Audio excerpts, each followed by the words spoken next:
Assalamualaikum warahmatullahi wabarakatuh.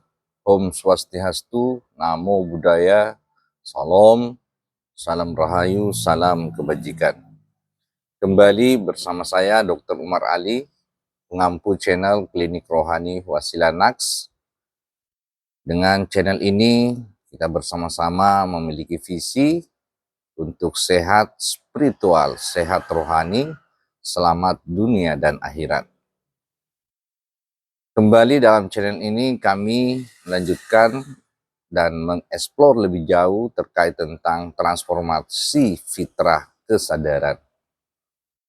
Pada kesempatan ini kami mengambil subtema terkait tentang Malikin Nas Ilahin Nas, dari Raja Manusia yang akan menjadi Tuhannya manusia. Dan itu pastinya adalah Allahu Subhanahu wa Ta'ala dalam beberapa literasi bacaan tafsir. Tetapi secara implementatif, secara praktikal, Raja Manusia tentunya adalah seorang manusia. Itulah yang pernah kami singgung pada video sebelumnya, bahwa para nabi dan rasul itulah sifat wujud atau yang mewakili wujud Allah Subhanahu wa Ta'ala di dimensi kita, di alam jasmani dunia kita berpijak. Nah, pada kesempatan ini kembali kami ingin menampilkan grafik terkait tentang bagaimana sebuah transformasi fitrah kesadaran. Pada gambar ini bisa kita lihat lagi bagaimana skema formasi terkait tentang kesadaran secara utuh dan menyeluruh.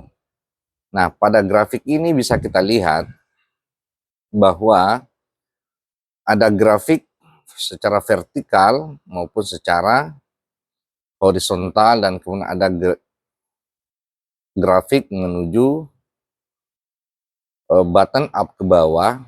Nah, garis vertikal ini yang disimbolisasi dengan huruf H ini adalah hakikat.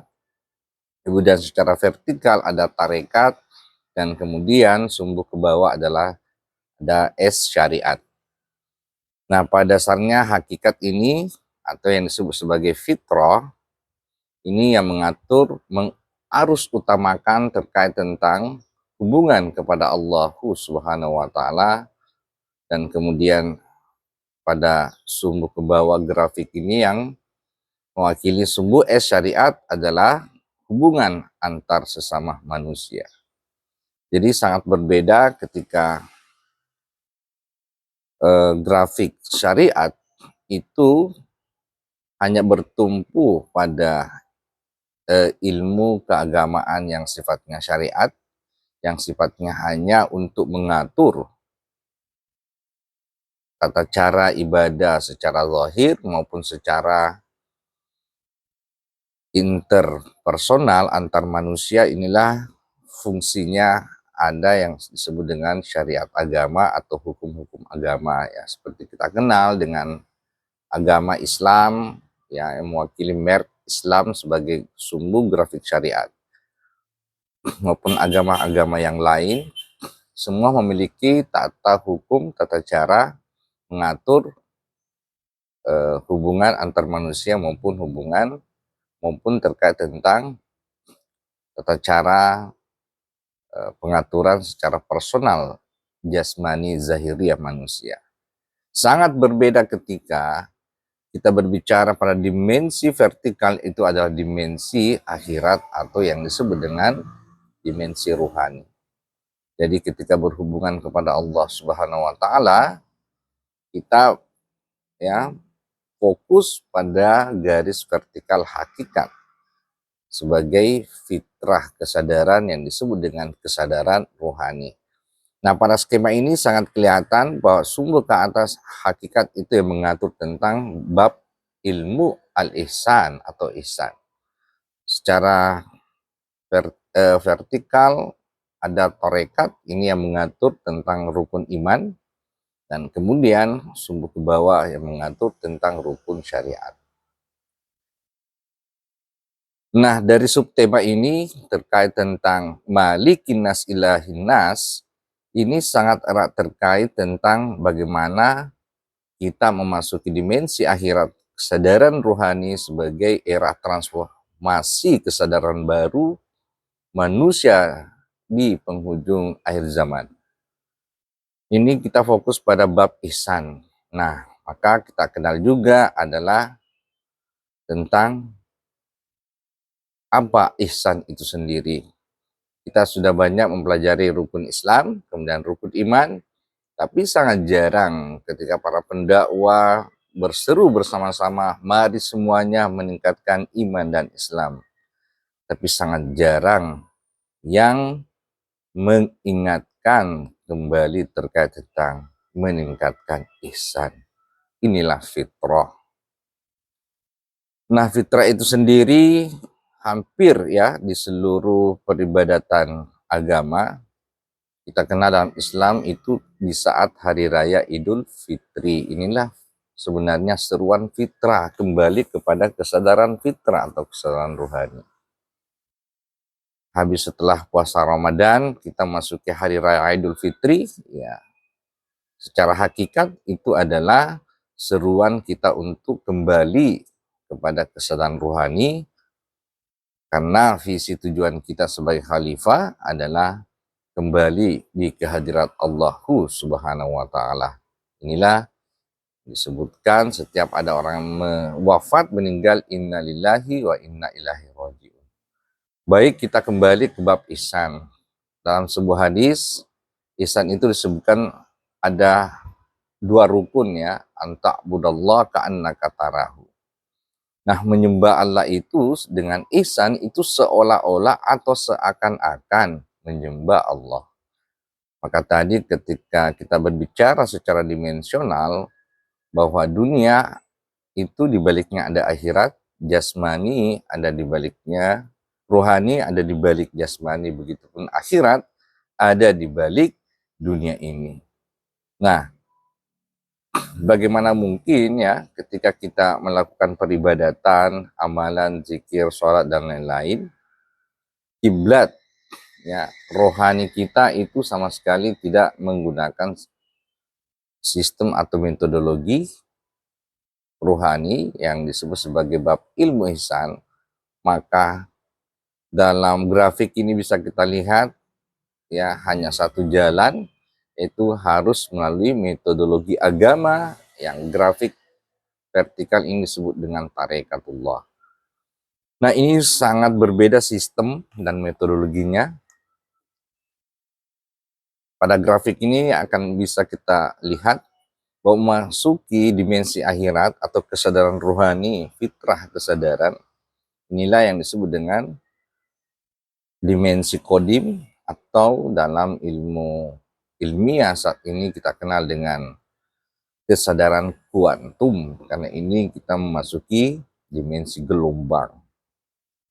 Nah, berbicara gelombang, kita sangat familiar dengan salah satu hukum dan teori yang disampaikan oleh Nikola Tesla ya, untuk memahami hakikat dunia dengan segala alam semesta ini, maka di balik rahasia itu ada pada kita memahami terkait tentang gelombang, energi, dan frekuensi.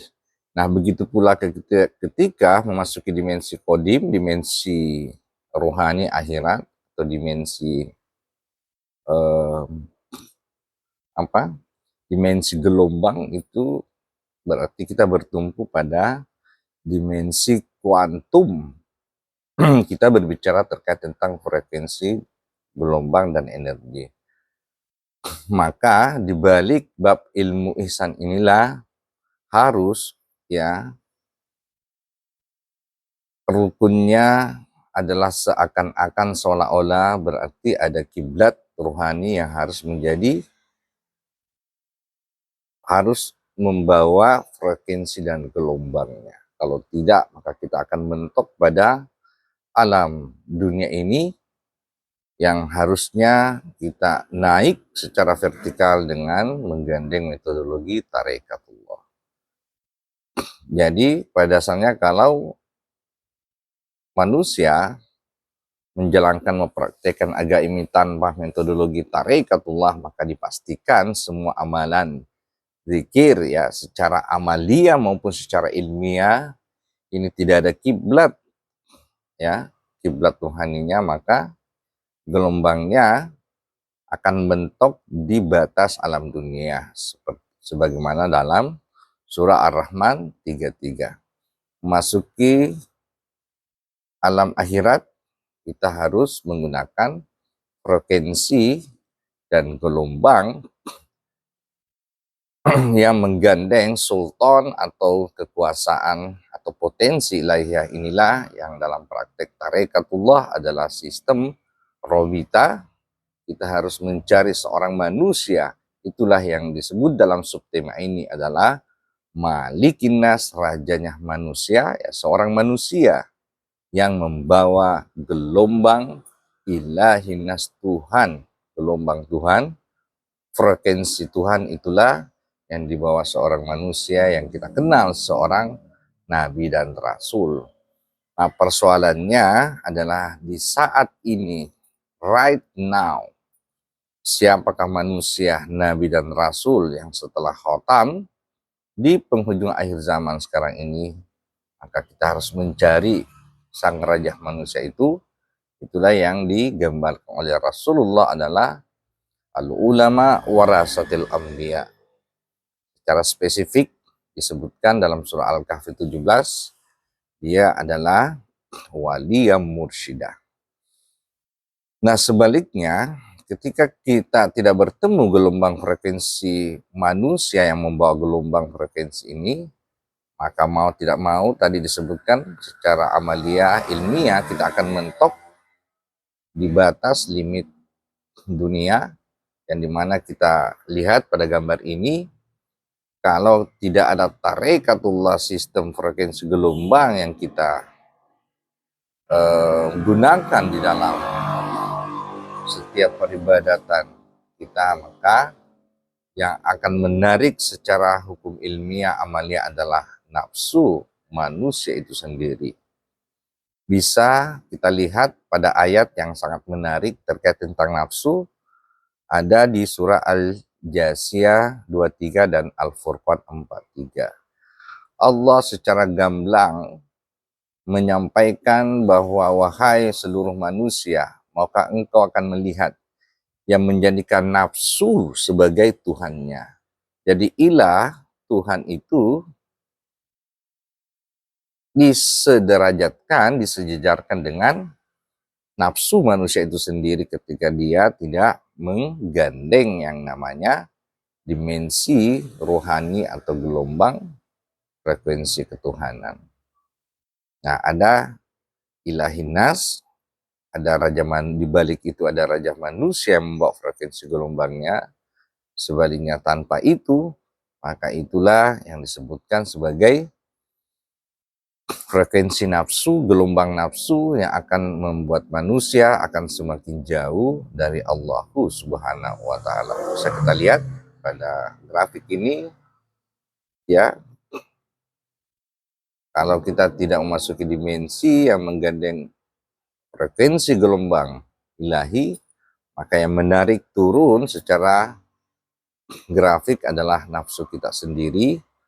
Maka disitulah akan muncul rasa nafsu, rasa keakuan, rasa kesucian, merasa benar, status quo, dan kemudian selalu ingin merasa dipuji ya. Itulah cara alami hawa nafsu yang pada intinya adalah ingin mengambil hak prerogatif Allah yang seharusnya segala puji adalah milik Allah, dan kemudian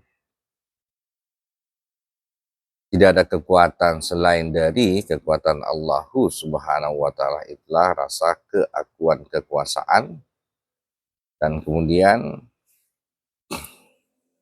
rasa suci. Tidak ada yang maha suci, yang merasa suci kecuali itu sumbernya dari Allah Subhanahu wa taala. Inilah yang selama ini dirampas oleh manusia, yang menjadikan kita mengisahkan Allah jauh dari standar, sistem, dan metodologi yang telah ditetapkan dalam Al-Quran maupun As-Sunnah. Ini yang bisa kami sampaikan, semoga bermanfaat. Sampai jumpa kembali di tema dan subtema yang berbeda. Assalamualaikum warahmatullahi wabarakatuh.